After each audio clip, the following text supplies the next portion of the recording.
Hey, y'all. Yeah.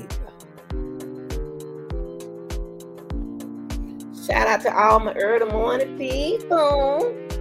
I tell you what, shout out to my early morning funny acting people. Yes. Yes, sir. Y'all know I gotta come on in here and do this thing before I prepare myself. Work this morning. I think I want to do it with y'all this morning like this. Y'all, I want to come in here because I'm telling y'all, and we've been saying, I'm gonna tell you what. We have been saying this for the longest. Now, since we have put this case all together,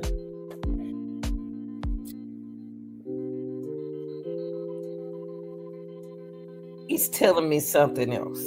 It's telling me what it been telling us, but I tell you what, the closing argument put heat on Jobs' preliminary hearing. Okay? So, but before we do anything, close that screen, Joe, and start letting all them flies up in here, y'all.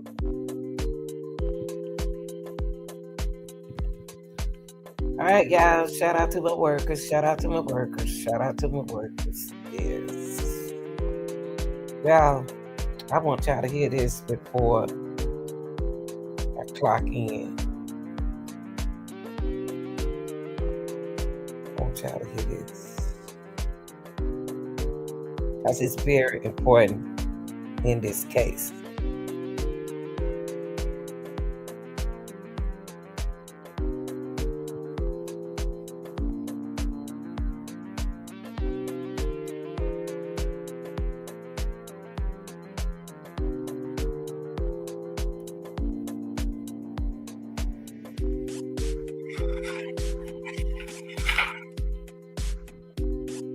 All right, y'all. Let's get into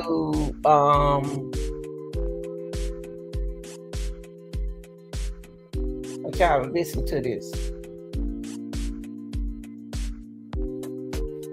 Okay. Naziah Harris is a little girl that went missing at that old shop where she always be, where she loved to work at. So I just want to run something down to y'all right quick. That's all. I just want y'all to see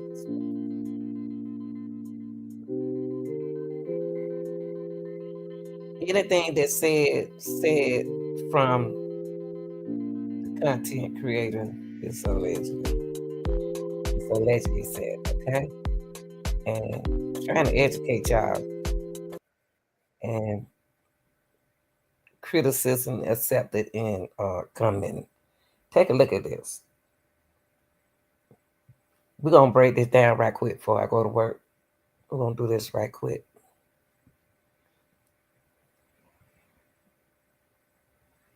You gotta hear it. You gotta see it.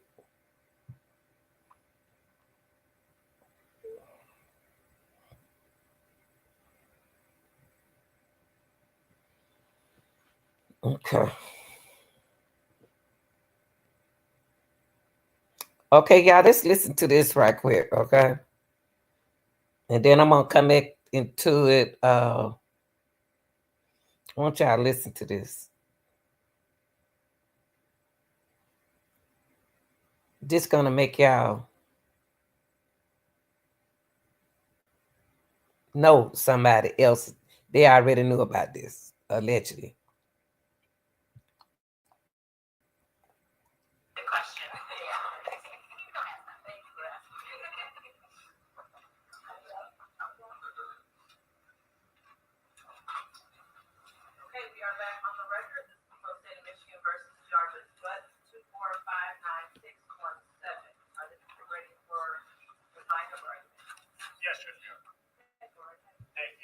Hold up, y'all. Pay attention to this final argument for me, because we're about to stop it. We're about to break it down, because everything we saying was already said, okay?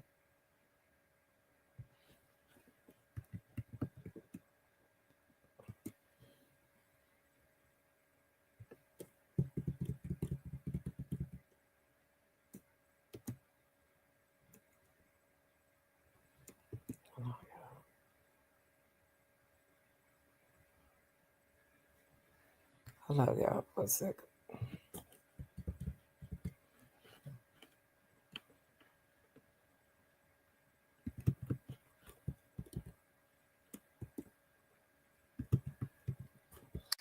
Let me put. Let's put funny argument. Put heat on.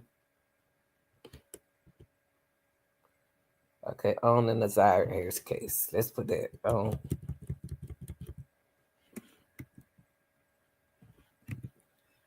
Yeah, I believe Jarvis was trying to protect her. I believe that he was trying to protect her. He didn't want nothing to happen to her because he really liked her. He really ran into somebody that he really like, but he don't like, but he do. Do that make sense? Well, okay, let's look at this, y'all.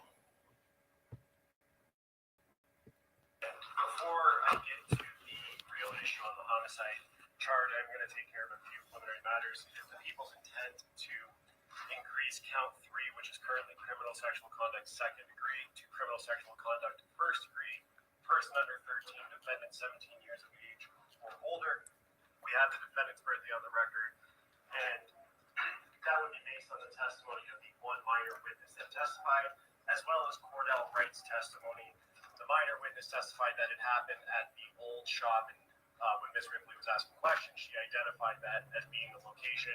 Cordell Wright testified back in November that they didn't move from that shop, which was at East Warren and Neff in the city of Detroit, until May or June, based on Isaiah's birthday, which is in her medical records. At that time, she would have been 12 years old, and the minor witness testified clearly describing an act of penetration, specifically penis to anal opening.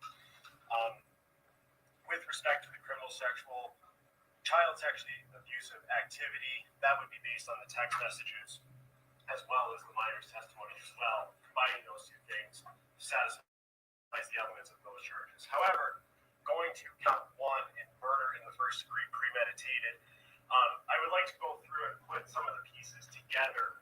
And we are standing here today in court on January 9th, 2025, which is 1 year, almost to the minute, the last time Isaiah was seen on a camera in the city of Detroit, which is on the screen now. The last time that she was seen was on January 9th, 2024 at 2:56, getting off of the bus at 3 Mile Drive in Cornwall and walking down Bedford. She was walking towards what she didn't know at the time would be Jarvis Butts and her ultimate murder by him. We take that moment in time and then go to Cordell Wright's testimony where he testified that they picked Isaiah up.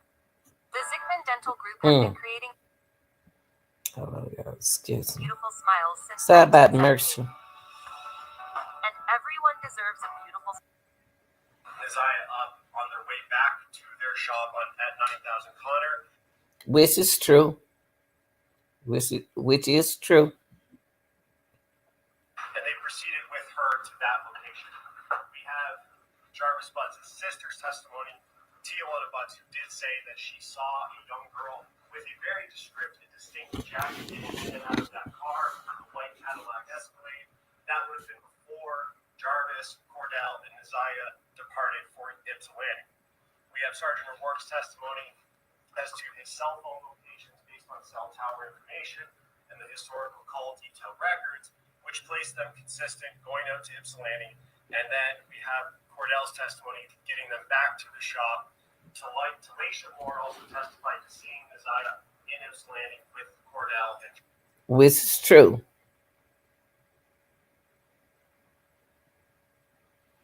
Jarvis. Cordell, as we know, testified that he had to get back to his house based on his tether hours by 9 p.m. And that is the last time that anyone who is not Jarvis Butts would see Isaiah Harris alive. From the shop, we proceed out to the Park Crest Inn, where Jarvis Butts checked into a hotel at 9. Okay, this is what I want to come in at. Remember, she's still missing. I think I think at this time right in here when he was at the shop, I believe somebody met them over there at that hotel, y'all. I think something went down in that hotel. I believe somebody in that room. I believe everything, and he in it too. But I think this is what we got to ask ourselves. When those girls work at that shop, do he keeps them this long like he did? And this is first time ever keeping them at that shop long as he did. You see what I mean? See, we don't know how long have he ever kept her out, out the house. Okay. They know, the auntie knows this man good. And she have a feeling that she's with Jarvis. Everybody know Jarvis' routine. But y'all got to remember, it's a lot of cars put up in this. It's a lot of cars driven in this. She got the 2 girlfriend cars. He didn't put no dirt on his he didn't put no blood on his car. But we've been talking about this for longer about the cars. Okay. Now, everybody know Jarvis at that hotel. Everybody know, even the hotel person know Jarvis, okay? Is this the night he ever kept her this long? Was he trying to protect her? Did he know what was about to happen? Did he know the setup because he part of it? Or did he take her home after the hotel? Because they are not looking for Naziah. So what we got to say, we don't know what's going on in the house. That's why I said allegedly these things, but these are things that we need to think about. Did he take her home? And then something happened at the house. As usual. Do he take, then they really set things out. But did it happen at the shop, at the hotel? So y'all gonna have to figure out, do Jarvis keeps her out long like this? Is this the first time? Then when he took her home, what happened when he took her home? And if he didn't take her home, what was the setup at the hotel? Because she didn't come out the hotel. Remember, Naziah's short just like her aunts. They are short, medium height women. Look like little girls. Could they have mistaken them, one of the women, one of the sisters, as allegedly as a little girl? Something happened from the time he left that hotel, y'all, because he didn't leave the hotel with Naziah. So let me ask y'all this. Another scenario. Did he take her home after he left the shop? And then he left there. He went to the hotel. What happened if he have taken her home and they went off? Somebody went off on it, because I hear the way they talk to them. Did something happen? Did he take her home? That's what I'm saying. How can we prove that he didn't take her home? I know what this man just said, that he checked in at the hotel at 9:30. That's right. Because it was 8:45 when Cordell left the hotel. So y'all got to ask, what is the distance between that shop and the house? Did he take her home and something happened right there? If he took her to the hotel, she didn't go in the hotel because the camera didn't catch her. Unless they say they had surveillances. They have footage showing this and that, but they just didn't tell us. But that's how I'm looking at this. If they call him going in, did they catch him going in? In those hotels, I noticed in some hotel, and it shocked me, y'all, when I was doing track and field or fishing track and field, the back door to the hotel was open, unlocked. That means anybody can come in and go in the room. So was he caught coming in or was he caught coming out? Or we got to have some cameras from the inside of that hotel, which we haven't seen. So I want us to look at it as a jury. Did he bring her to the hotel?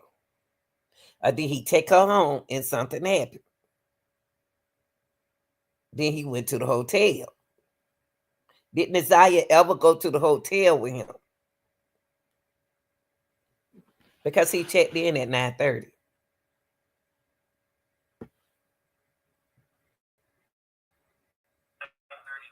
and Sergeant O'Rourke's testimony corroborates this, placing his phone in the area of that 20,000 Harper address at around midnight till early in the next morning on the 10th.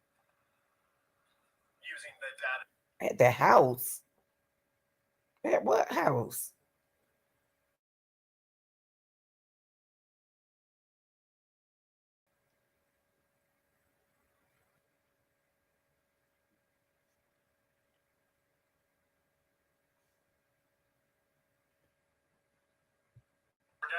as we know, testified that he had to get back to his house based on his tether hours by 9 p.m.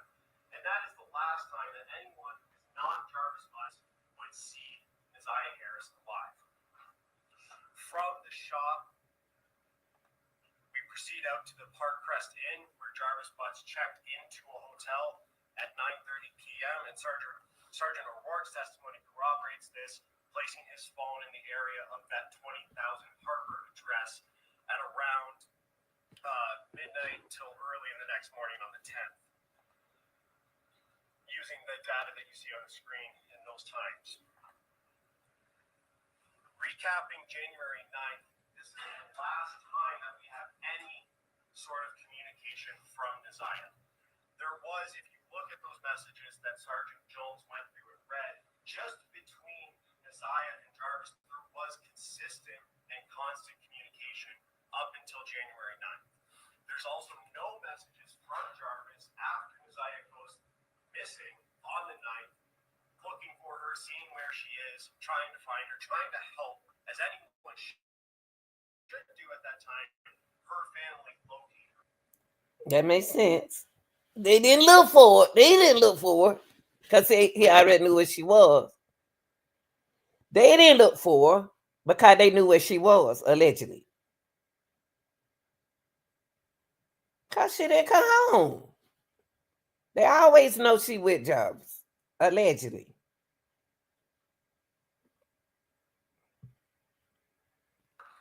There's no messages to her phone, to that Text Now account from Jarvis Butts' phone. Her legal guardian and grandmother, Annette Harris, has not seen any social media posts. The OIC of Police Sergeant Jones has not seen any. Well, how y'all gonna see social media posts of Nasiah if she don't have a phone? If y'all taking her phone from her and the tablet from her, and then grandma said that the mama brought her phone over there. How are y'all expecting her to be on social media if y'all took her phone? That's why you haven't seen her. For a total of 1 year now. The Lieutenant George Harris, who was involved in the investigation in the first month, didn't see anything that he saw from social media or Text Now after the 9th. Jarvis Butts on the 9th, we know, borrowed Latricia Johnson's car overnight, which was unusual. Okay.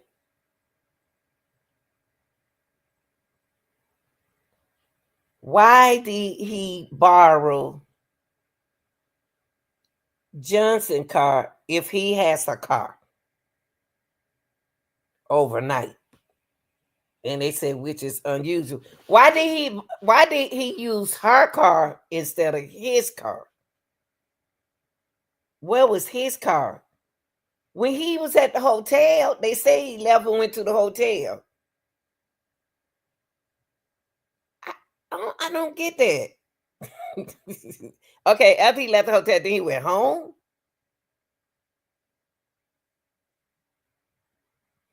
Okay. Then he borrow her car, the girlfriend car, for overnight. Where's his car? How did he get to her car?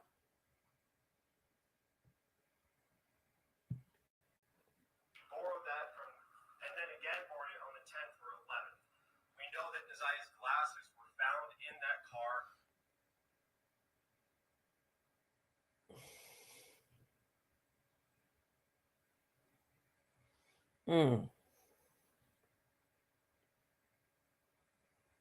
So she keeps the car junkie.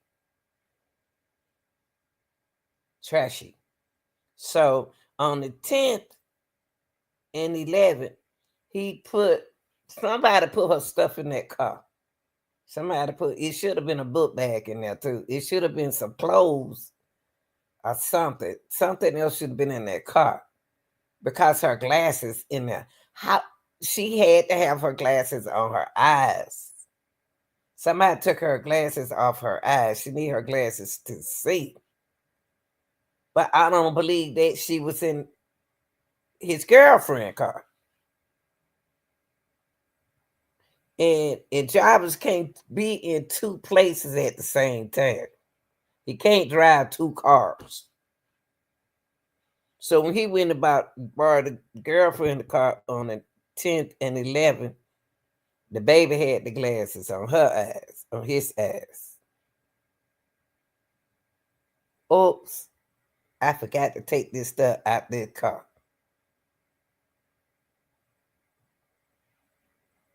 That's evidence. But what I'm trying, it's gonna come. I'm trying to see. I believe he took her home. Only reason why I say I believe he took her home, and I'm gonna keep saying I believe he took her. About how he took her somewhere, home close. It looked like to me that he took her home and something happened because he allegedly fooled with two sisters, and then they mad at Naziah because Naziah did something behind their back, and then didn't tell them this time. Either he was protecting her, something else in this, something going on right in here. Sometime after the 10th or 11th, when Latricia Johnson was at that shop, and Jarvis Butts snatches them out of her hand. What? The Sigmund Dental Group has been creating smiles This since the 1978. commercial be throwing me off. Come on, honey. And everyone deserves a beautiful smile. Doctors Michael and Richard Sigmund. From the Park Crest Inn and from January 9th, we go out to 7 Mile Park. This is by far the most important location in this case because we know that the defendant spent from 11:40 p.m. on the 10th to 1:34 a.m., nearly 2 hours in that area, in that wooded area. So on the 10th, why would he be out in the woods at 1:34 on the 10th?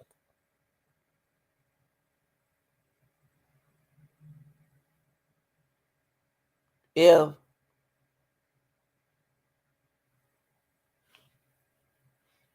see, they've been looking at some cases. They've been looking at TV. They've been looking at too much TV where people don't got away with stuff. Because what they did was at 1:34 a.m., this is a whole new day. Going to the so really 1:34 a.m. is like leaving the 9th into the 10th. And he spent 2 hours in that area in the wood. What was he doing early in the dark in the woods? To Naziah in the woods. He was staging up evidence. He was staging. He was staging where they're gonna put this, where it's gonna look like. Y'all seen with the pink outfit. I've been talking about that pink outfit for the longest. It's too clean for me. That okay. And the sweater over here. Where's that jacket? I'm still caught. Cordell saw the jacket as well.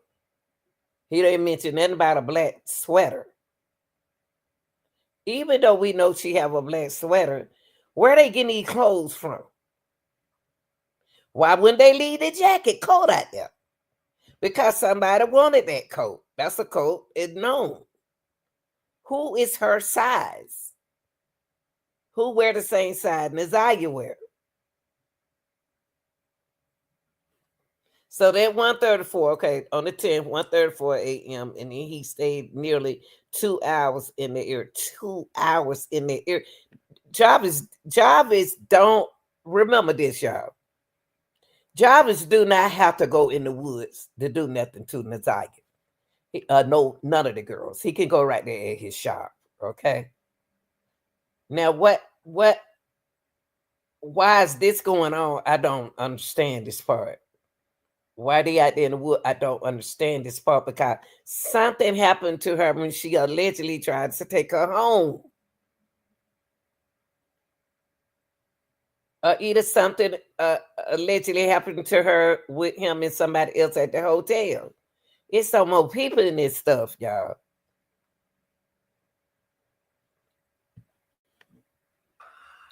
Where the Rouge River runs through. And to give, this is from the slideshow of the scene photos that were taken at 7 Mile and Bird.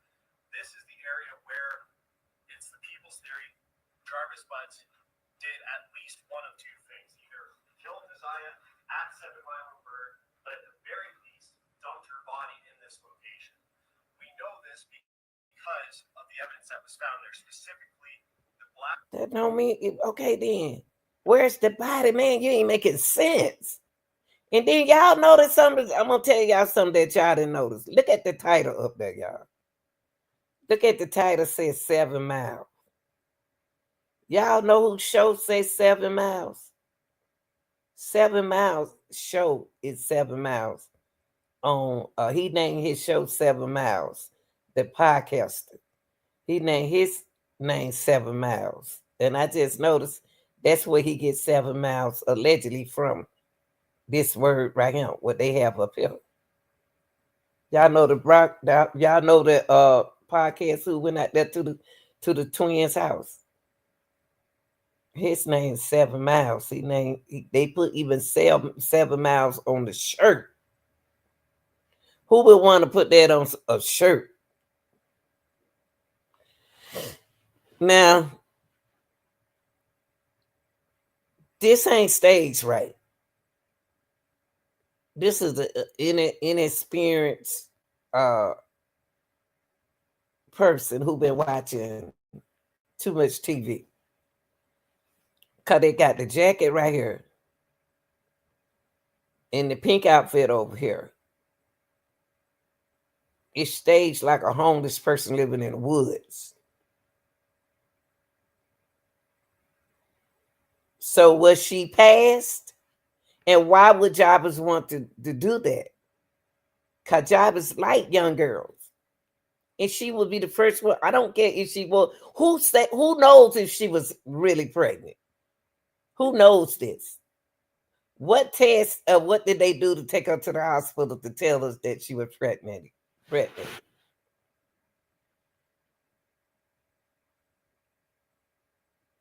They need to show us that. Saying it ain't telling me nothing. Hoodie, which you see in this photo here, as well as the pink bodysuit and the shoes that we confirmed or that are hers based on the picture that the OIC received from her brother. And those items were collected. The black hoodie and pink jumpsuit Received from her brother. received from her brother. Collect the black hoodie in pink.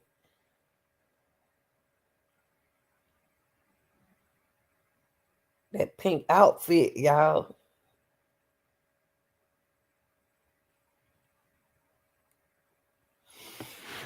I'm gonna tell y'all something. Those text messages bother me as well. Those text messages is telling me that that's not Naziah doing all that texting, y'all. Those sound like grown women texts. Like they text him. I just don't understand how she fall hard in love with him if she wasn't around him that much. Why did they let this happen? Were tested. Pakistan वैसे भेजो with great rate, no transfer fees, सिर्फ tap send के साथ.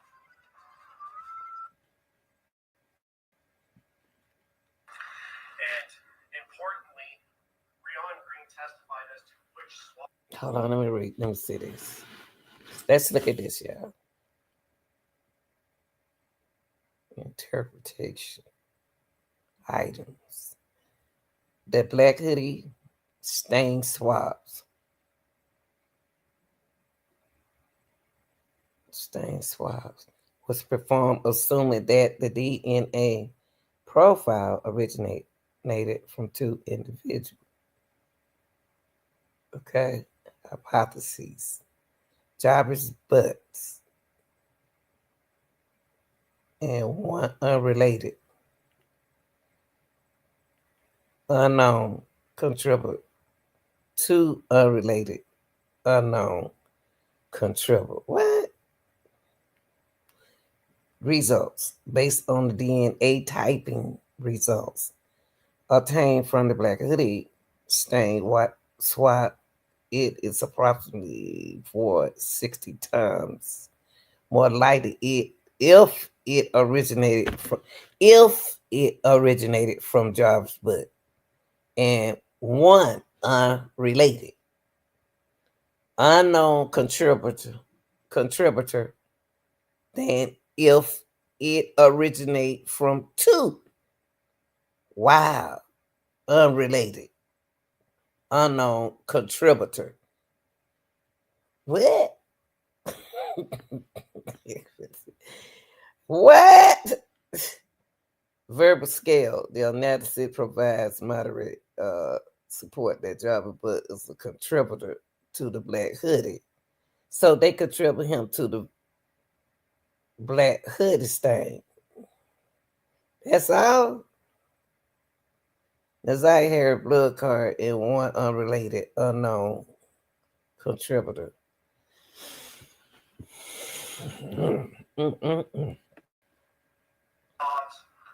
which this analysis here, hypothesis and result, pertains to the right shoulder swab on Naziah Harris's black hoodie that she took that picture in when she was in school on January 9th. The one, importantly, that Annette Harris testified was in good condition when Naziah left. We will get to pictures of that, but this shows that Naziah Harris's DNA is there as well as Jarvis. And importantly, this is... I don't know. Do the grandmother really know if the jacket was in good conditioning or not? Because she can't hardly see, she ain't got her glasses on. Because she didn't even see Jarvis in the courtroom. So how could she see the jacket that good? She probably overlooked how the sweater looked. So we really can't really use her words. She'll say, I mean, she just can't, I don't know. Then, okay. The stain swabs that was positive, not just for blood, but human blood based on the hemotrace results. In the next one, we have this pertains to not the stain swabs, but the regular swab that Rion Green testified was a wearer ID swab. Importantly here, Jarvis Butts' DNA from that swab that would have been taken around the neck of that sweater, or the end of the arms of that sweater, is there with very very strong support, and of course, Nazia's DNA is there as well. And when we look at That's that, weird. From the neck. So what are y'all saying? So what are y'all saying? He choked her, or what you saying? He did. Y'all found DNA. What did he use? Y'all, what the weapons? What did he use? Y'all not even talking about no weapon. What kind of type of weapon y'all think was used in the case? Y'all just reading. I mean, this still ain't telling me nothing though. This is a gun, knife, or what is a hammer? What was it? This ain't enough. I still say. Sweater, specifically through the PowerPoint photos that Rihanna Green took put together, we can see that there is a lot of markings on this. If the court looks closely on this, and I did, there are 15 phenol-positive stain markings on this sweater. This is just the front of that sweater. And of course, the court paid attention and saw the markings or the damage to the hood that is. Come on, y'all. Good. Jeez. All these commercials.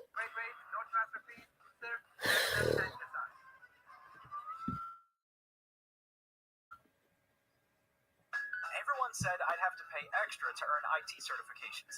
Everyone except WGU. Their certification.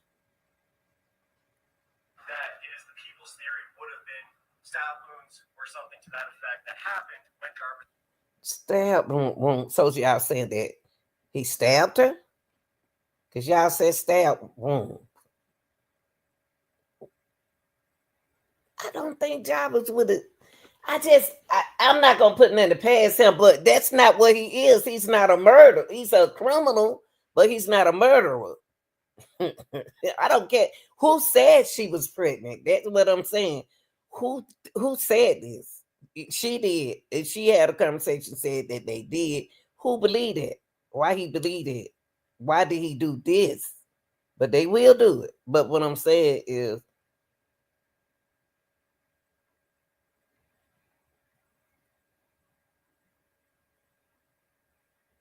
the sister said she had on a coat. Cordell said she had on a coat. Who took that girl coat and plot this sweater? They didn't let nothing happen to that coat, y'all. Where's her jeans? Oh, baby. And the reason why the jacket looked like this, y'all, kind of late that forensic said that the examiner said she did have to write, they wrote all over the jacket. But he said stab wounds.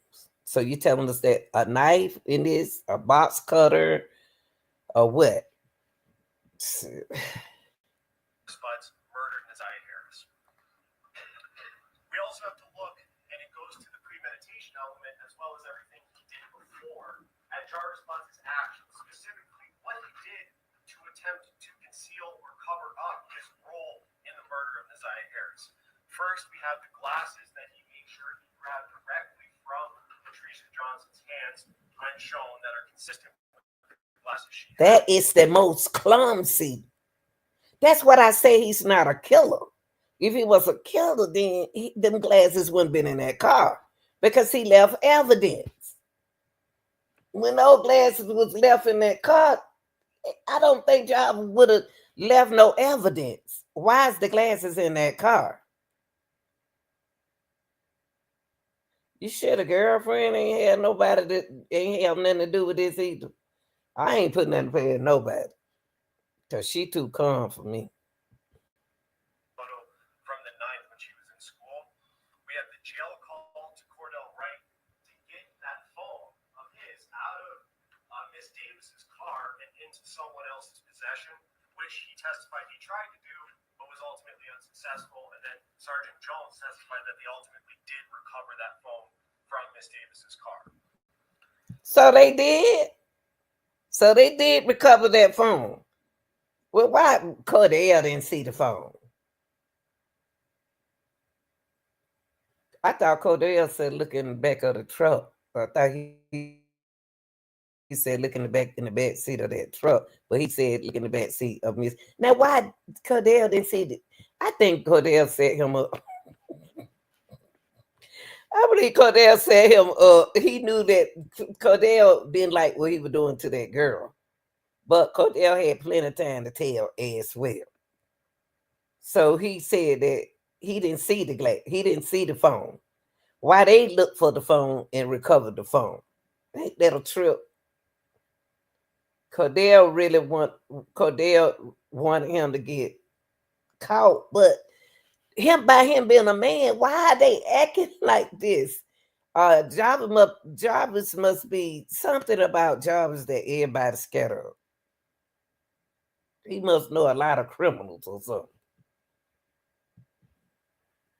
There's the phone call to Latricia Johnson, which was played when she was testifying, saying to get anything he touched clean, to clean anything he touched, to get anything. Don't drive her car, drive his mom's car, which is important because when you Don't cut. Don't drag his mom. Just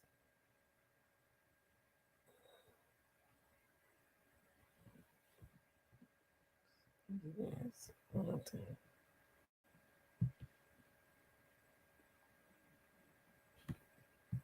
paid attention and saw the markings or the damage to the hood, that it is the people's theory would have been stab wounds or something to that effect that happened when Jarvis Butts murdered Isaiah Harris.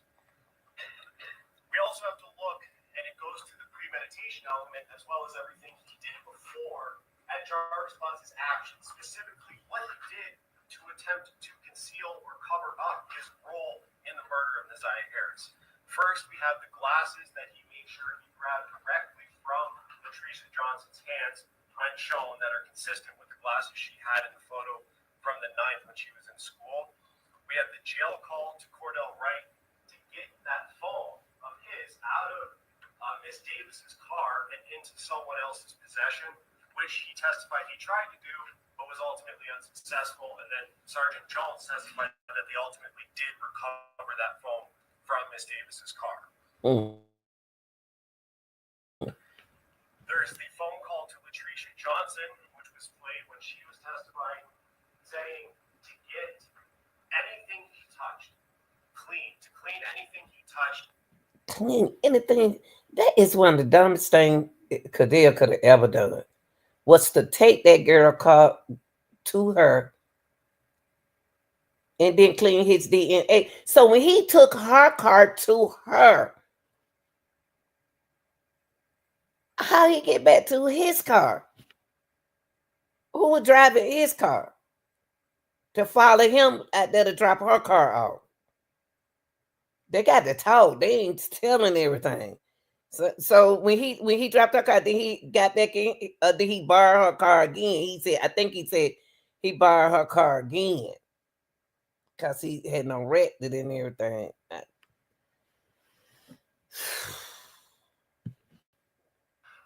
anything, don't drive her car, drive his mom's car, which is important because when you combine her testimony, Drive her mom car because his mom was Jarvis deceased. Butts took her car those 2 times on the 9th and 10th, and then either the next day or that same day. It's important because that car is the car that he transported Isaiah Harris out to 7 Mile River. So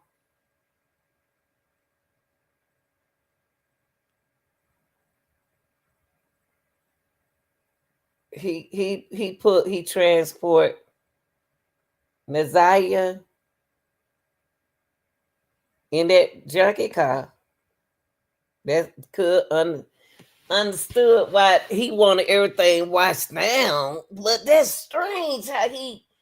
This is weird. He's throwing me off. He's throwing me off. He's throwing me off with these cars. He's throwing me off. Like it's somebody else is helping him right in there. Because this man is not a killer.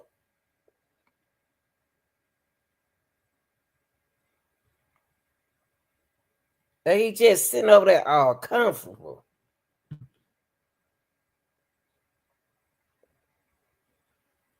When did he put? Not he said they transported Naziah in the girlfriend car. What time did he get her car? And where was Naziah when he came and got her car? Y'all see what I'm saying? He ain't got nothing high because he took the girl way over there across the town. So when he got Letitia's car, where was Naziah? Where was Naziah when he got the girlfriend car? Because the girlfriend car wasn't at the hotel.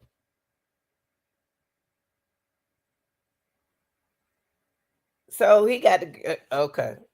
I'm gonna give him a hard time. Cause he giving me one. To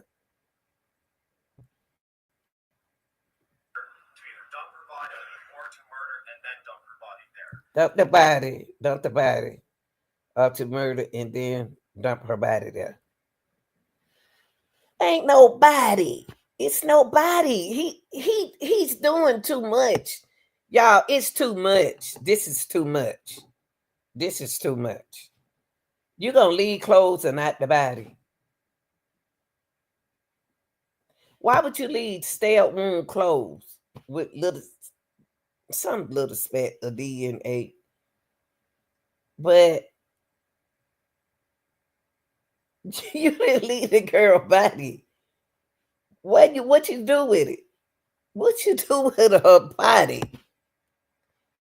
Why would you go? Why would you take the clothes off of the body and place that's in plot the body, plot the clothes, but then leave a body? That is so crazy.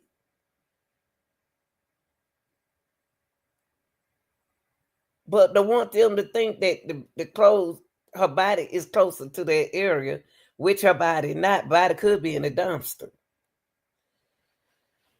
This boy right here. And we can go through all of the lies that Jarvis once told any detective or any officer. Jarvis wasn't on one line. That's why we trying to get to the point. Cause these some good liars. Jarvis not the only one lying. Why he's sitting over there like he's smoking a cigar? That he testified to, but in highlighting those, he denies to Detective Mays that he was with Naziah at all or had talked to Naziah at all on the 9th, denies ever picking her up, denies to, even when confronted with the January 9th messages, he said that it wasn't him initially. Obviously, we heard in the subsequent interviews. But that's not unusual that a person in with his illnesses that lie. That we know he's a liar. But she wasn't protected from the liar because she bees at the shop. So I mean, come on, they gotta do better than that.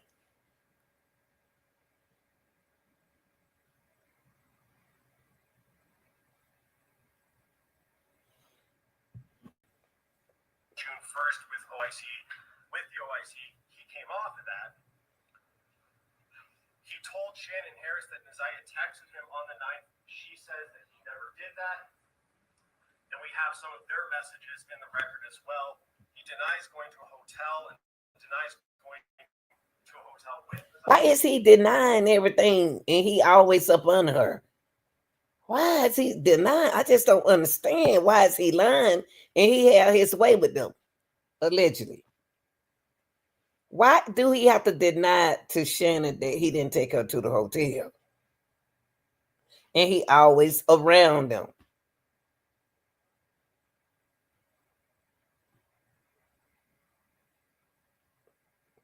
Then he denied going to the hotel. Well, we like I say, he's a liar anyway, so he will lie. But I'm not understanding them. I'm not understanding these people. I just don't understand these people. Why are they mad that he's doing this to Naziah and she know his records? Why is Shannon know his condition? He been lying to her.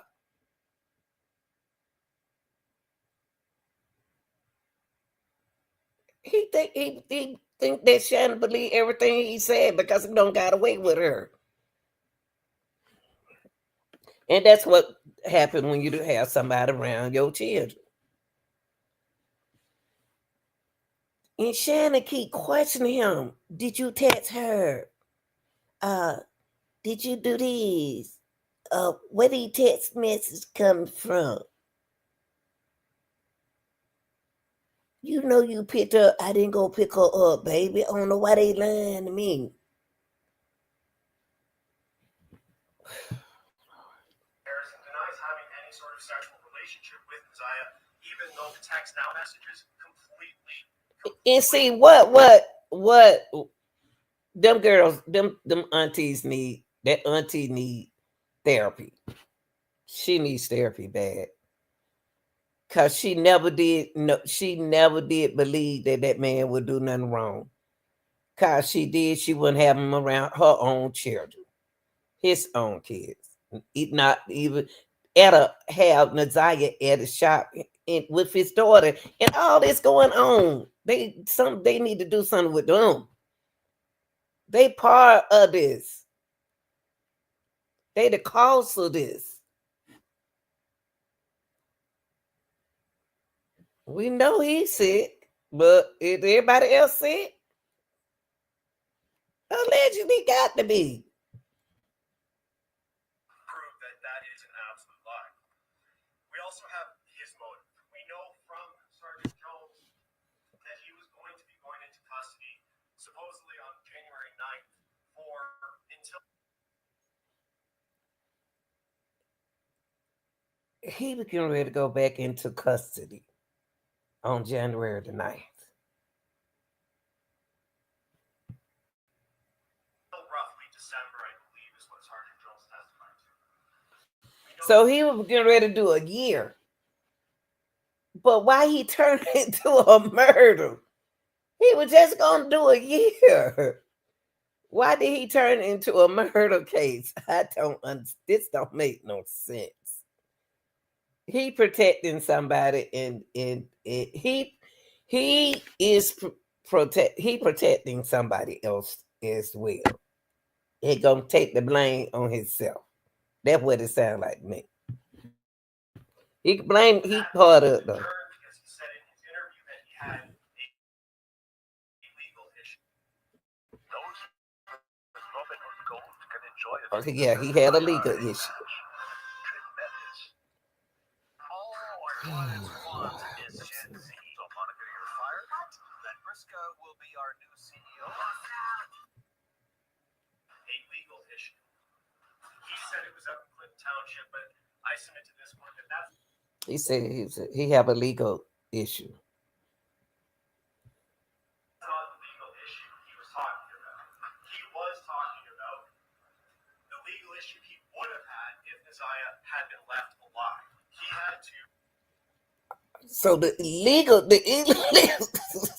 the issue that he had.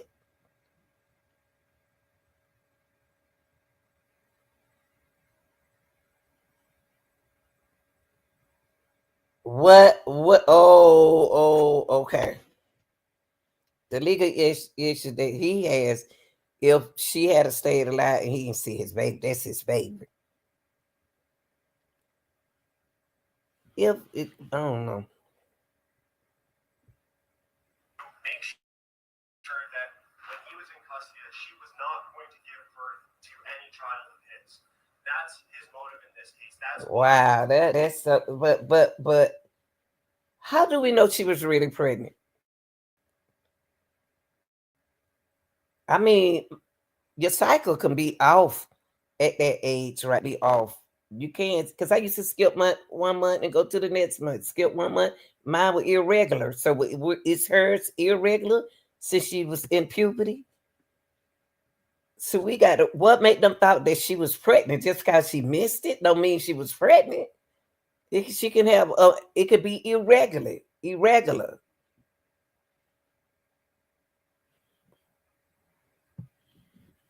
That's January 9th. The sentencing date was adjourned to February 7th so he could take care of that potential legal issue.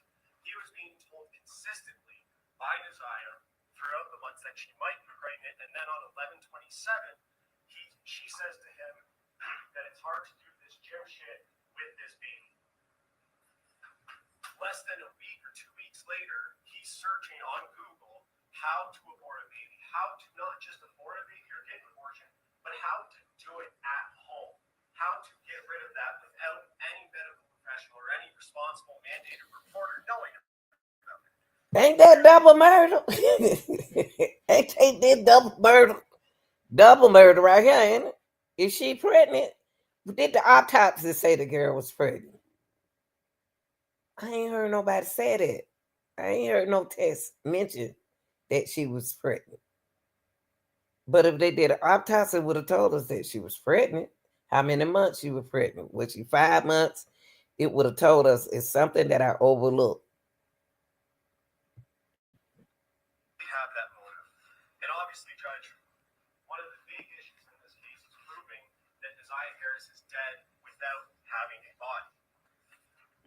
On January 9th, she vanished off the face of the earth. There is absolutely no evidence after the 9th that she was alive, that she was sending messages to anyone. Her, again, legal guardian had not seen her since the 9th. No one else, officers, friends, family, have seen her since the 9th. There's no social media post reviewed by any officer to this day that would indicate she was alive. There's no messages, no further messages on text now after the 9th. There is a full and complete stop of any activity that would indicate she was alive.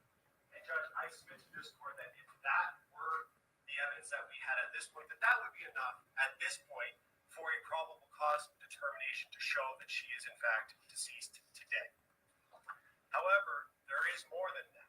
Her hoodie found at 7 Mile and Bird, which we just saw a photo of, has Jarvis Butts' DNA on it and Desire Harris' DNA on it, and it is covered in blood, indicating that something traumatic happened to her. And all the other evidence shows that something traumatic happened to her at the hands of Jarvis Butts.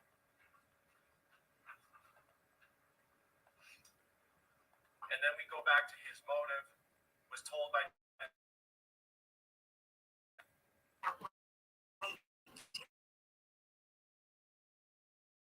This surgery over with. I can't wait for you to feel better. We're playing for surgery. was told by Desire that she was pregnant, searched all of the home abortion procedures, and was going to go. But what did the autopsy say? Did the autopsy say she was expecting a baby? Or we just go any girl and say, "Oh, I'm pregnant." Any girl, they say that these days. But was she really? In jail until December, which we just passed, of 2024.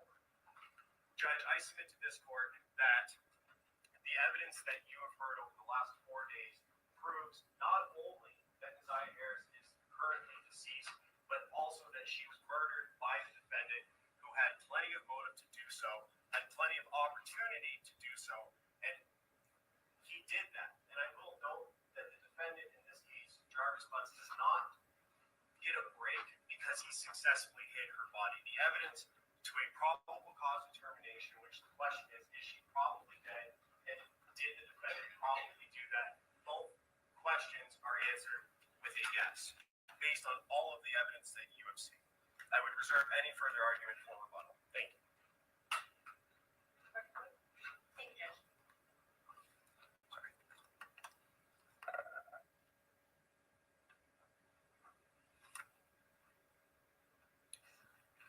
I know how well aware the court is that we have a very serious task here. We've been here for 4 days, and at this point, we have to look critically at what we've heard and what we've seen over the last 4 days and determine if there's enough evidence by a probable cause standard that Mr. Butts committed premeditated first-degree murder. And if you look critically at what the evidence is and the lack of connection between these pieces of alleged evidence, there is not even by a probable cause standard.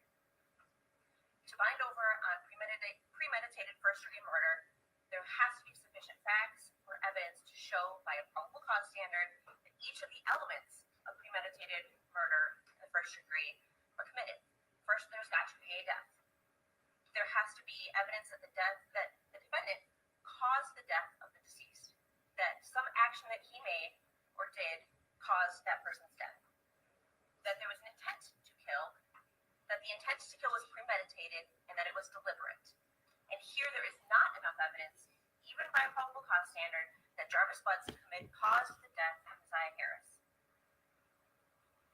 There's been no testimony of any eyewitness stating that they saw Jarvis Butts doing any act that could have caused Messiah Harris's death. There's been no testimony of any eyewitness that they saw Jarvis Butts doing anything in preparation of doing something that could have caused her death. And there's been no admission of Mr. Butts to support that element. There's not probable cause to believe that Mr. Butts had an intent to kill Messiah Harris, nor that he premeditated her death. There's no evidence of any threats made by Mr. Butts to Messiah. There's no evidence of any threats made to a third party that he was going to do something or that he had a problem that he had to take care of. The issue. Wow, advertising's dynamic duo. We are I don't understand. Ain't no witness. What the witness said? The issue or the statement was he had a legal matter. And Ms. Davis testified that she was aware of an issue that he had in Clinton Township and that she was the one that was dragging him around to court. So they brought up that legal matter. The prosecutor just said that the legal matter was Naziah, but he did have legal matters. There's no testimony that he took any specific action in a deliberation to kill her or that in killing her. There's Google searches about legal ways to abort a child, not how to kill somebody or dispose of a body.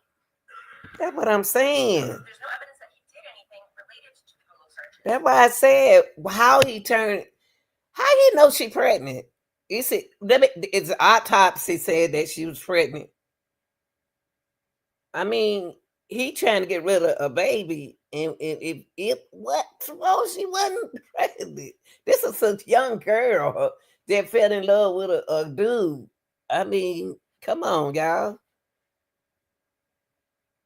Where is the glass saying that she drunk antifreeze? Where is all this evidence?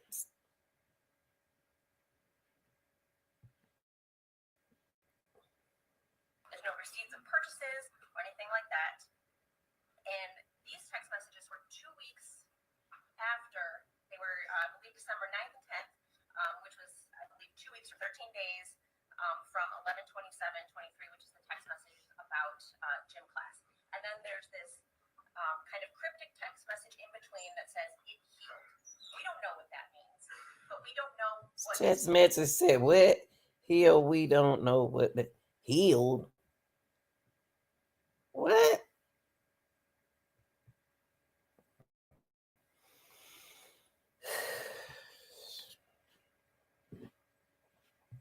cause to believe that Mr. Butts had an intent to kill Messiah Harris, nor that he premeditated her death. There's no evidence of any threats made by Mr. Butts to Messiah. There's no evidence of any threats made to a third party that he was going to do something or that he had a problem that he had to take care of. The issue or the statement was he had a legal matter. And Ms. Davis testified that she was aware of an issue that he had in Clinton Township and that she was the one that was dragging him around to court. I mean, the women just made this case right here, so I don't know. The women act like they helped him with this case. The women act like they helped him with Naziah situation. He got so many women, they was involved. They need to lock some of the women up as well. Because they helped him do a lot. There's no testimony that he took any specific action in a deliberation to kill her or that in killing her. There's Google searches about legal ways to abort a child, not how to kill somebody or dispose of a body. There's no evidence that he did anything related to the Google searches. There's no receipts of purchases or anything like that. And these text messages were 2 weeks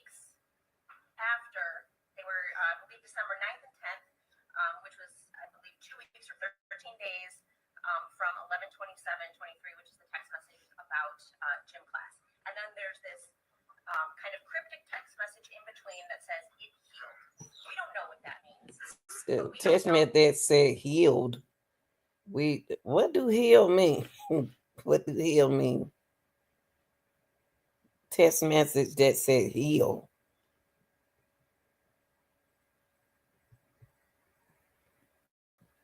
Receipts of purchases or anything like that. And these text messages were 2 weeks after they were, I believe, December 9th and 10th, which was, I believe, 2 weeks or 13 days from 11/27/23, which is the text message about gym class. And then there's this kind of cryptic text message in between that says it healed. We don't know it. It's healed. I don't know what they talking about. These, what does she mean by that? What? That means, but we don't know Mr. Butts took that to mean. Yeah. It doesn't necessarily mean that he believed she was pregnant.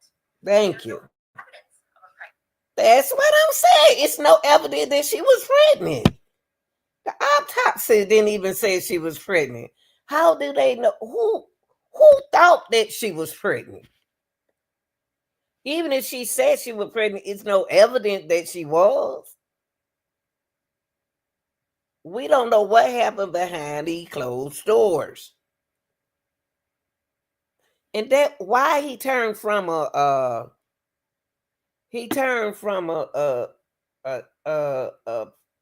predator into a killer. I don't understand. I don't think I think somebody else did it to this girl. We have medical records until I believe it's October of 2023 that don't indicate a pregnancy. That she had been to the doctor. Look at that, y'all. Uh-oh. Uh-oh. Uh-oh. Uh-oh.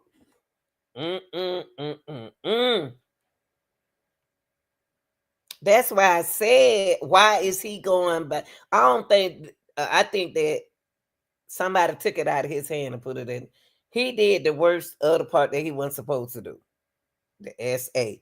Somebody else took it from there. Because she wasn't even pregnant. Oh, Lord, have mercy. How you feel over there? They did all this and the girl wasn't even pregnant. Ain't that something? Whew.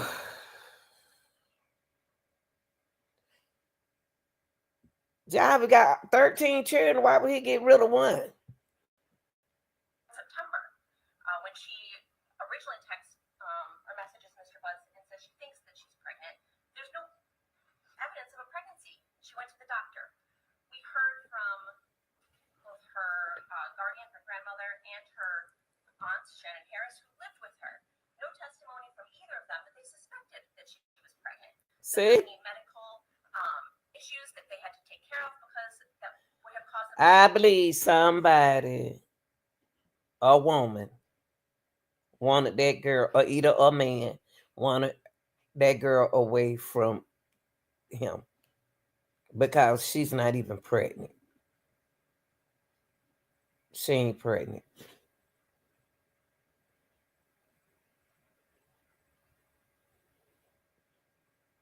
And I don't think Jarvis would have went to the extreme after having legal matters to unalive somebody. How he turned from that to a killer. Somebody don't kill alleged unalive people before. Somebody who he's hanging with. Or did somebody else do it? That's why I said, did he take her home? This ain't the first time he kept her out late. Is it? I don't know. It's too much going on for me. Think that she was pregnant. There was an insinuation, well, was she wearing baggy clothing? Was she wearing bigger clothing? There was no testimony that they had to go out and buy new clothes for her because her clothes didn't fit, or that she started wearing baggy clothing. She was wearing denim pants on the day that she disappeared. That's what I'm saying. How she gonna go from pants? She did not have that pink outfit on up under there, y'all. Who else he involved himself around so many young girls? You don't know who clothes that could have been. Job is something else, boy. That could be another girl outfit. That could be a woman that he like outfit. We don't know. No testimony that those were not pants that they had recently bought because she didn't fit into the clothing that she previously had. See? And they didn't buy that outfit for her. She ain't had that outfit on up under that on her clothes. Where are these clothes coming from? Where's the coat? I still want to know where's that coat. There's no evidence of any kind of plan. There's no messaging between Mr. Butts and Ms. Harris that indicates an escalation of animosity between the two of them. In fact, he essentially kind of starts to disengage. And so there's no written. This is so sad that a man sitting up here going to sleep. The attorney sitting right here going to sleep when somebody's life on the hand. Oh Lord, have mercy.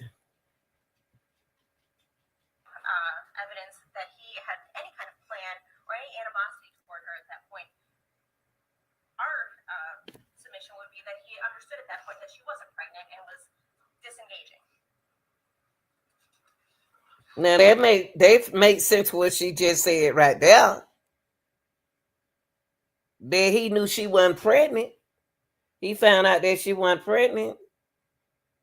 I think some women using pregnancy as the excuse of taking her out. I don't even believe that he the one that took her out her miserable, life. But I believe that he the one caused, activity with her, but I don't think he could underlie her, y'all. I think somebody else did that. Some jealous women. Let's talk about what we did see. Allegedly. So we know Allegedly. Ooh, Lord, I gotta get up and get dressed, y'all. They said a data analytics degree would be too expensive. Gotta go. However, WGU's average annual bachelor's tuition rates are 48% lower than the national average. So we know the bus a few minutes later, and then she was seen walking up Bedford. She was wearing at that point light color blue jeans, a black hoodie, and then a colorful coat with fur around the hood. Right.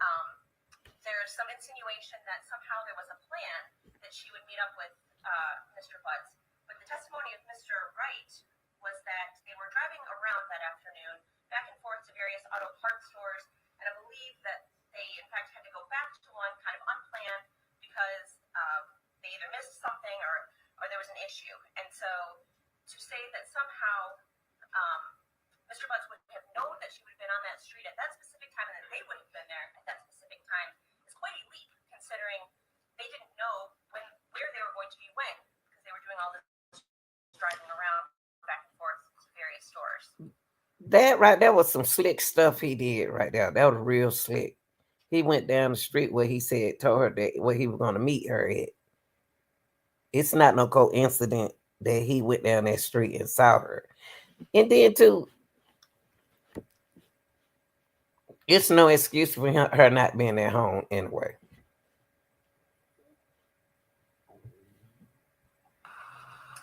Witnesses put Keziah at Mr. Butts' auto shop later that afternoon, and then in Ypsilanti with Mr. Butts and Cordell Wright, and Mr. Wright puts her back in the shop later that evening. But then we hear from Sergeant O'Rourke, who did all the cell phone mapping, that at 9 p.m., Mr. Butts was actually at 13662 Wilshire, which is his home, where Angel... That was that. I tried to tell. I knew that the prosecutor said he was at his house. He take Naziah home. And something happened and he came back. And he came back together. They probably said, Butts, you need to come back and get this girl. Because he at his house. This is crazy. This is crazy. That's why we know some activities is going on. Now he back at his house. So where is Naziah? Leonard lives and where they have kids. So did Naziah go back Yeah. And then at 9:30 is when he checks into the Park Crest Motel. Now, we don't know who was with him there, but there is no evidence. That's what I said. Was somebody else there at that hotel? He done took, I think he took Naziah home, y'all. And something happened. And then he had to come back and get something happened. And then too, did he take her over to the girlfriend? That's why I said it's the girlfriend involved.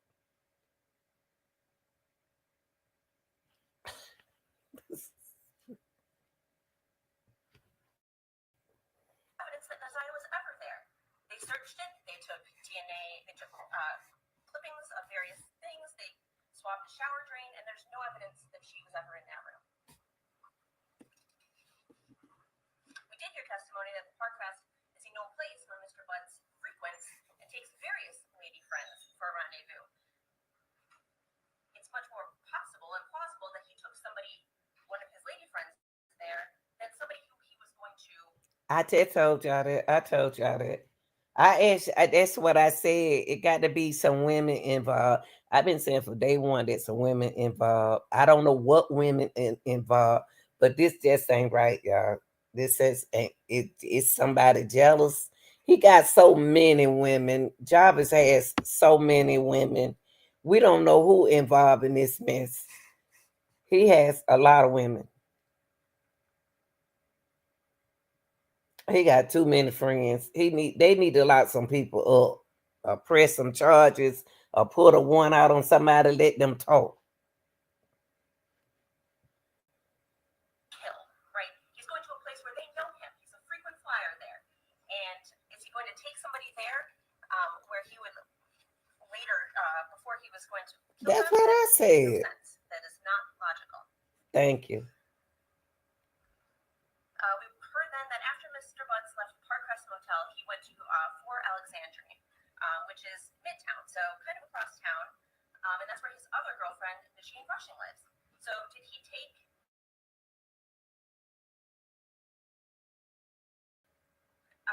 Come on. I'm going to restore our gains and bring us back to the top. did he take Naziah with him there to see Miss Rushing? And he stays there for a while, I think, according to Sergeant O'Rourke's mapping. And then we hear that he is at 7 Mile and Bird on January the 10th at 11:40 p.m. for over an hour. That's almost 24 hours Right. from when he initially, it's beyond 24 hours from when he initially is with Naziah, or when he's Right. last with Naziah. And so it's illogical to think that he was driving around with Naziah, visiting all of his girlfriends, or if he had done something to her previously, that she was in the car with him while he did that. And in fact, they took a cadaver dog. That's why I said, did he take her home? Why wouldn't he take her home? And he have her all the time at the shop. Why wouldn't he take her home? It's my thing. Why would he unalive her? It's my thing. It seems like some upset women involved in this. His women.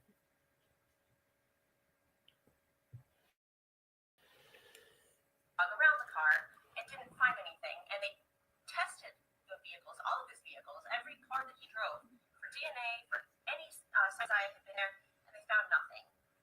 So they test her DNA, they test the car and everything, they didn't find nothing. The dogs didn't find nothing, they didn't smell. That's why I said, but then the prosecutor said that he put her in the car. In that car.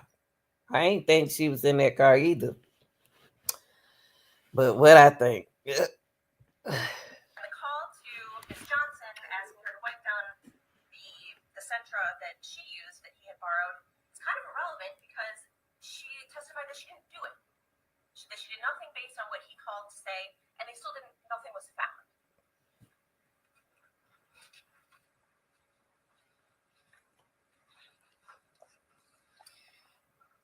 We heard about a pink Isaiah wearing this pink jumpsuit. She's not seen wearing it in any video. I don't believe that anybody. Thank you. Thank you. That's what I'm saying. That outfit, honey, that pink outfit is not what that girl had on, and that ain't what she had on up under them clothes. I know she didn't. She had that. Let's find out where her clothes at. Where them clothes at? Where her pants at? Where her she don't have to put on no other clothes. She ain't got to hide nothing from Jarvis. She don't hide nothing from Jarvis. But identified it as being hers. I don't believe there was any testimony from either Annette Harris or Shannon Harris stating, yes, we recognize that pink jumpsuit. That's something that Isaiah wears. That's right. Shannon didn't even say that she had on that outfit. Shannon didn't even say that. That's what I'm saying. He got thousands of women, y'all. Y'all got to stop just looking at Shannon, cause she's fooled around with a man like that. All the other women did as well. You have it. There was one blood stain on that jumpsuit, and the testimony from the forensic analyst Rion Green was that it was such a small stain that she was afraid she would consume it if she did additional testing. She tested it once and couldn't do any follow-up testing or confirmatory testing because she was afraid they were going to consume the sample. There was also no statistically significant support for finding Mr. Butt's DNA on that stain sample from the pink jumpsuit, and there was no statistically significant probability that his DNA was on the jumpsuit at all, that he had any contact with the jumpsuit. A 3% IRA match with Robin of Gold. The reckoning has Jesus.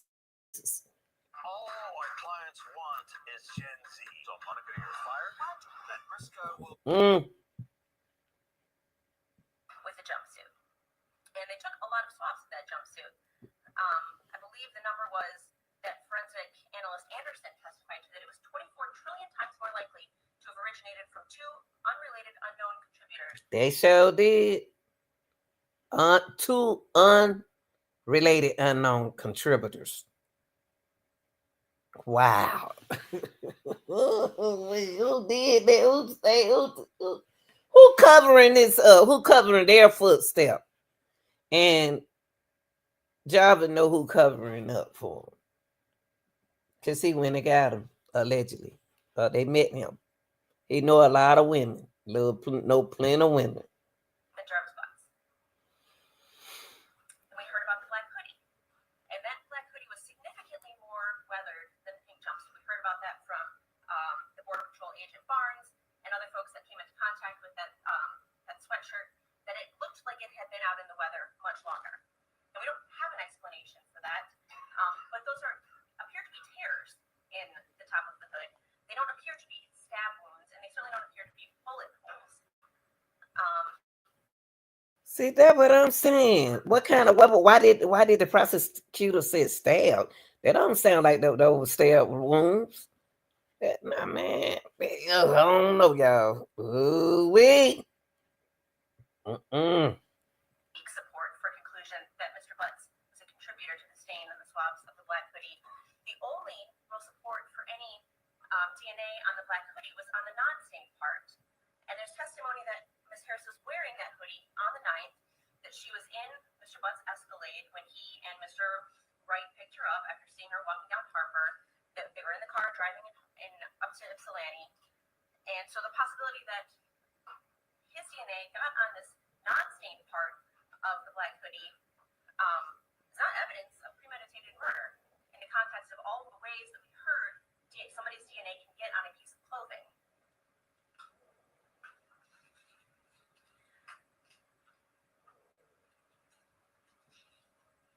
And I kind of talked about this, but we heard testimony that Mr. Butts drove both a Cadillac Escalade and a Nissan Sentra on January 9th and January 10th. There's a lot of pieces of those cars that were tested. Trunk carpet from various areas in both cars. The driver's floor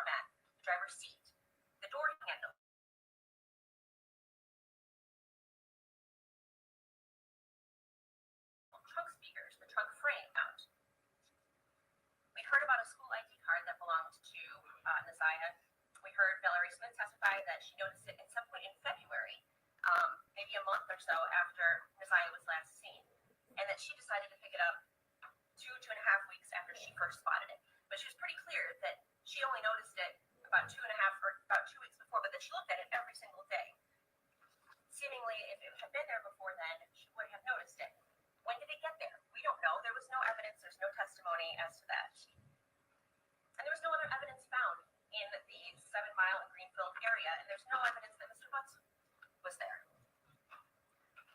We talked a little bit about the medical records, but all they tell us is that Ms. Harris didn't have a life-threatening condition as of October 24th.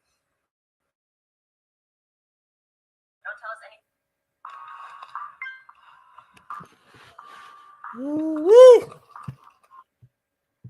Don't tell us anything about her physical condition between the 24th and the 9th, and they don't tell us that she was pregnant. It's just not relevant, except for the fact, I guess, that they don't tell us that she was pregnant, and she was there on September the 27th, according to her text messages.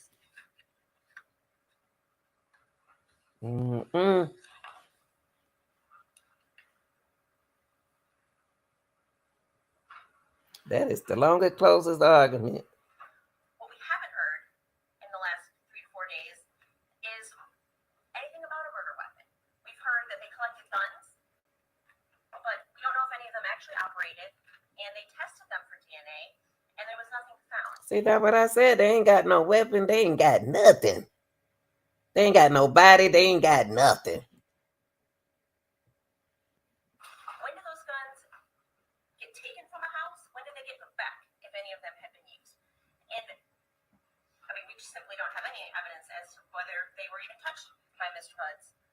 But certainly there was no DNA from Ms. Harris on them. And if one was to use a gun to bludgeon somebody enough where they break the skin and bleed, there's going to be DNA on that gun. That's right. If somebody is shot at close range by a gun, there's likely to be DNA on that gun. They found no DNA on a gun. Unless he wearing gloves. Initially, testimony about all these knives that were found, and then when Mr. Riggins did a little bit of digging, well, one of them was a butter knife, one of them was rusted and under a seat. It looked like it had been there forever. There's only one knife that they were actually interested in. They sent it for testing, and there was nothing on it. And we know that they can test for blood even if something has been wiped clean, because they do that, and in fact, they did that in this case. They found no blood on anything that the prosecution is positing could have been a murder weapon.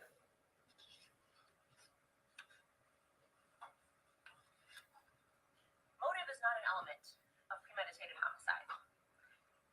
There's evidence that Mr. Butts and Isaiah had a sexual relationship. And we are, at this point, not contesting the bind over on those counts. That would explain why Mr. Butts would not want to be honest about why he was with Isaiah Harris. That would be enough to make somebody want to lie about their whereabouts or their connection to somebody. There's no evidence that it went any further than that for him. No evidence that he had been confronted by anybody about a sexual assault. No evidence that he was being threatened by Isaiah to expose him or get him in trouble if he didn't do something that she wanted him to do. He, by the time January 9th rolled around, they weren't really speaking that much. She was, in those text messages that we heard, getting frustrated with him for ignoring her, but never once. When I heard the gunshot, I started running, but I had already been hit. Yeah. I don't know, guys. Tell everybody what we've been doing. And so there's a complete lack of any motive for him to respond in that way. And I would point the court to a case called People v. Fisher. And it's 193 Mishap 284. It's a 1992 case. I've got copies. Got it. This court one.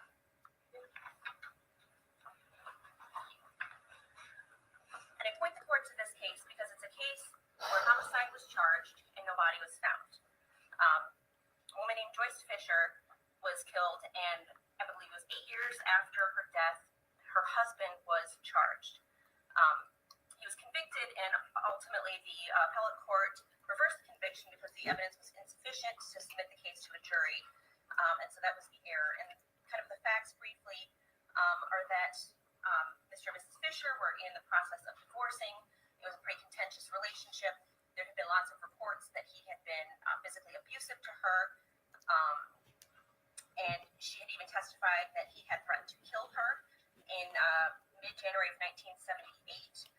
approximately 2 months before she disappeared. In April of 1978, apparently they were out together, they had lunch, and he was the last person to see her after that she disappeared. Now, there was no substantial testimony in that trial regarding her reliability, her long or short-term plans, that she had children, that she was devoted to them, and that she wouldn't have any reason to run away or leave. And so that gave rise to an inference that she was deceased.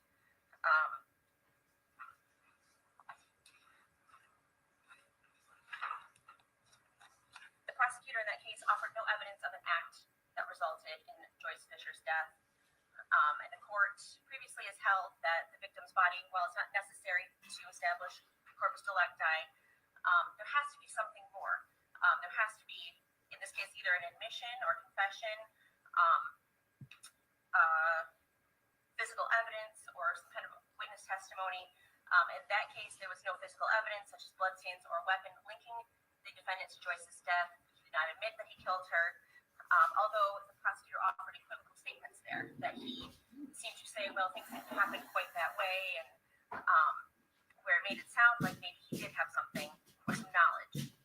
The prosecutor there presented lots of evidence of defendant's motive and opportunity to kill her, but noted that those are not elements of the crime. An inference is that the court said may not be based on evidence that is uncertain or speculative or merely raises. All our clients want Yeah, I'm is sorry. to monitor your fire. That Briscoe will be our She talking about another case.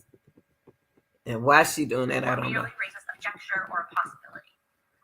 And they said in that case, the evidence did not rise above the level of conjecture. And that's what we have here. We have conjecture. We have a lot of pieces of supposed evidence, but we have no connection. They don't connect to each other. They're puzzle pieces. When you put them together, there's no picture. There is no big picture because there is no act that can be testified to that Mr. Butts did, and there's nothing to support that act. There's no Got good points. There's no evidence that he had a knife and used it. In fact, the evidence the prosecutor put forward disputes those theories. The idea that Mr. Butts was in some cover-up, the issue of his phone, I think was pretty well cleared up by Ms. Davis when she testified to the idea that for as long as she's known him, he's never wanted her to look at his phone. And mostly because he's been dealing with who knows how many other women. And that she had tried pretty much everything she could think of to get in that phone well before any of these allegations came about, and that she's never been able to. And so it makes sense that he would not want her to get in that phone, especially if he assumed he was coming home and wanted to have contact with her while he was serving his sentence in the Wayne County Jail. That she not know that she was not the only female he was dealing with.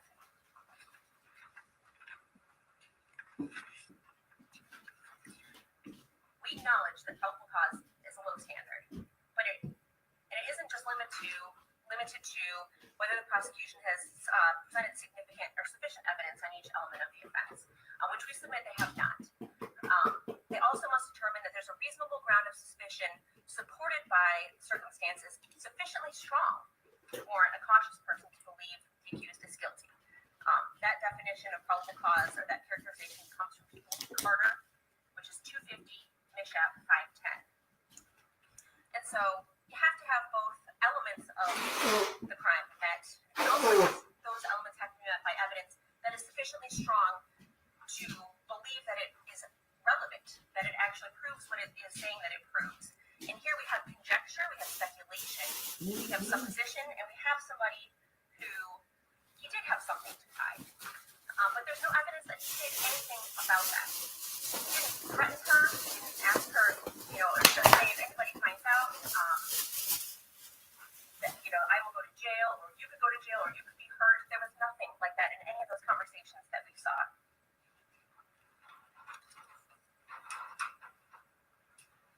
So, Your Honor, even by the relatively low standard of probable cause, we'd submit that there is insufficient evidence of both the idea that Mr. Butts did something to cause the death of Ms. I, Harris, and that he intended to kill her, or that intent to kill was premeditated. We don't know what happened when she left his shop on January the 9th around 9 o'clock. But I think it's According to this Cash App card I found, Night Nurse Oh, Valerie Lord. Jones. Sorry about that, y'all. Sorry about the commercial. But I think it's safe to say we know she didn't go to his house where Angel Leonard was. Or Angel Leonard will probably appear in court in telling us what a weird interaction she had with him and why it was strange that he wouldn't come inside the house or why he wouldn't let her out in the car where he was. We don't have any evidence that she went with him to the Park West Motel. We don't have any evidence that they were together beyond 8:30, 9 o'clock on January the 9th. And for that, we're asking the court to deny buying over on count 1, premeditated murder of the